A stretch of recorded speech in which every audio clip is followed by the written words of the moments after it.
Mi nombre es Tomás de Leone, soy director de la película documental La muerte no duele, que trata acerca de la vida y muerte de Rodolfo Ortega Peña. Rodolfo era un tipo profundamente seductor, feo, alto, grandote, de pronto parecía torpe en sus movimientos.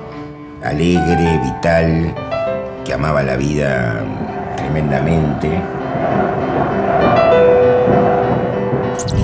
Fui criado en una casa que se hablaba mucho de historia argentina. Mi viejo tenía como mucha incidencia sobre eso y cuando me encontré con el tema, con la vida de Rodolfo Ortega Peña, ahora unos 6 años, digamos, me sorprendió que yo, que tenía cierta competencia cultural en el tema y me interesaba, no lo conociese. Y fue así que empecé a leer, llegué a una biografía de él, la única que hay, que se llama La ley y las armas. Además de ser un personaje interesante para la historia argentina, para mí lo hacían un personaje muy interesante para empezar a reconstruirlo cinematográficamente, digamos.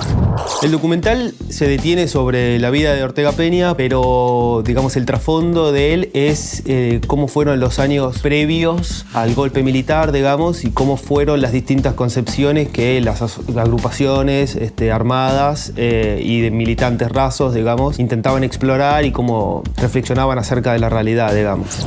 Bueno, Ortega Peña falleció teniendo 38 años, tenía 2 hijos, había escrito 12 libros, había sido abogado laboralista y había defendido más de 1000 presos políticos y finalmente había sido diputado de la Nación por el Frejuli. Todo esto lo hizo en un periodo muy breve de tiempo, para mí con una lucidez intelectual muy interesante que puede ser inmediatamente trasladable a nuestros tiempos, digamos. El documental intenta hacer narrativamente, por lo menos la búsqueda era tener 2 elementos distintos. Uno que era la macrohistoria, la historia argentina, sucesos importantes de la historia argentina que van desde el año 55 hasta el año 74. Y eso estar combinándolo con, digamos, como la vida más íntima de Ortega Peña, que me funcionaba para hacer la construcción del personaje y generar cierta empatía con el espectador, digamos. El día de la fecha he prestado juramento como diputado nacional por la capital federal. En mi estudio recibía diariamente un sobre remitente a Alianza Anticomunista Argentina con la lista de los abogados condenados a muerte, momento en el cual yo tomaba el teléfono, llamaba al respectivo compañero y le decía: mira, acabo de recibir tu condena a muerte por la Alianza Anticomunista Argentina.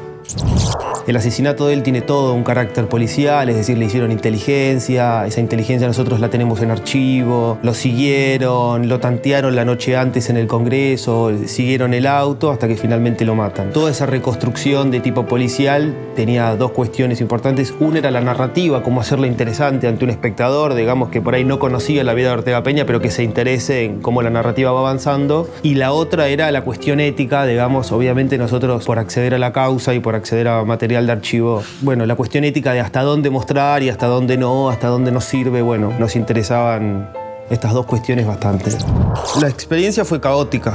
Empecé sin mapa, digamos, empecé sobre todo a buscar material de archivo. Antes siquiera de empezar con todas las cuestiones Inca, buscar fondos, digamos, todo eso, empecé a buscar material de archivo para ver si era posible tener una película, digamos, ¿no? Si no iba a tener los elementos o no iba a disponer de cuestiones que a mí me parecían que podían ser interesantes para un espectador que no conociese tanto Ortega Peña, sentía que no iba a poder hacer una película efectiva. Y fueron 2 años en donde busqué material de archivo, pero no bastaba todo eso. Entonces esos 2 años fueron de buscar colecciones privadas, de digitalizar material, de ver material fílmico no digitalizado. Y después cuando tuve eso y más o menos tenía los elementos, empecé a hacer como esa sucesión de entrevistas y bueno, finalmente como todo se terminó organizando en el montaje. La única premisa que tenía fuerte, así como la de que transcurriese en toda la narrativa el elemento policial. Eso era como para mí importante.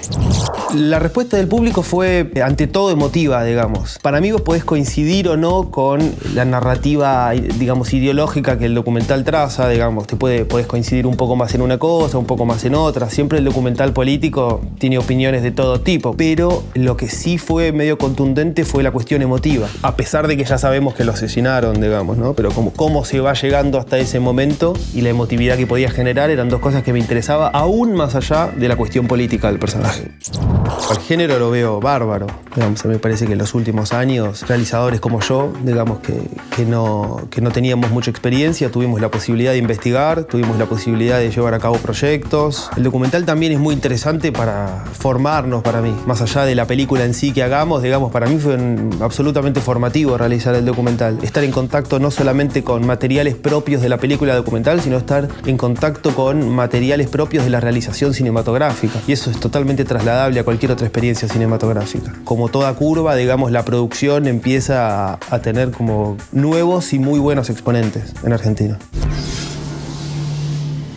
Los que estábamos cercanos a Rodolfo Ortega Peña, intentamos convencerlo que se tomara una licencia en la Cámara, que se fuera temporariamente del país, porque era la crónica de una muerte anunciada. Y Rodolfo nos contesta: la muerte no duele.